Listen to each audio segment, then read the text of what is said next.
happening today. Former President Donald Trump will visit York. His campaign says that he will focus on the economy, specifically here in Pennsylvania. Fox 43's Sedona Meadows joins us live outside of Precision Custom Components, where the former president plans to give his speech. Sedona, what can you tell us? Yeah, good morning, guys. So he's supposed to speak here at 3 p.m. today. Now, like you said, his speech is said to focus on the economy, also inflation and energy policies inside this manufacturing plant. They actually manufacture nuclear fuel containers. So kind of interesting, that parallel there with the energy policies there as well. Now, his running mate, J.D. Vance, is speaking in Philadelphia this afternoon while Trump comes to York. Trump hosted a rally in Wilkes-Barre on Saturday where he planned to share more about his economic policies. But according to our sister station and the Associated Press, his speech included comments on the economy and criticism against President Joe Biden and Vice President Kamala Harris. Kamala laid out her so-called economic plan. She says she's going to lower the cost of food and housing starting on day one.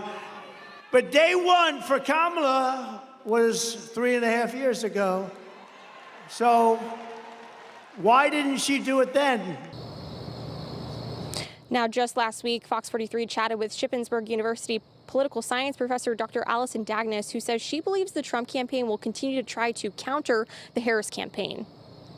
The Trump campaign is just trying to find something to stick on Vice President Harris that the public will understand and support in a very negative way. And so what I expect him to do is continue to try and find something that's going to damage her in the eyes of the voting public.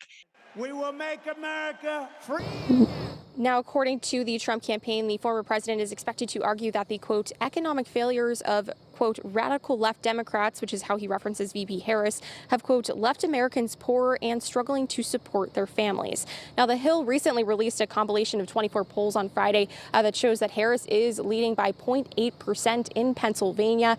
So it should be interesting to see how those numbers, maybe increase, decrease over the next couple days as Harris and Trump both have visited Pennsylvania in these last couple days. But we're going to have coverage here at his speech at 3 p.m. today with our Fox 43 News team. But for now, live in York County, Sedona Meadows, Fox 43 News. All right. Thank you very much, Sedona. We look forward to hearing more about that private event coming up in our next hour.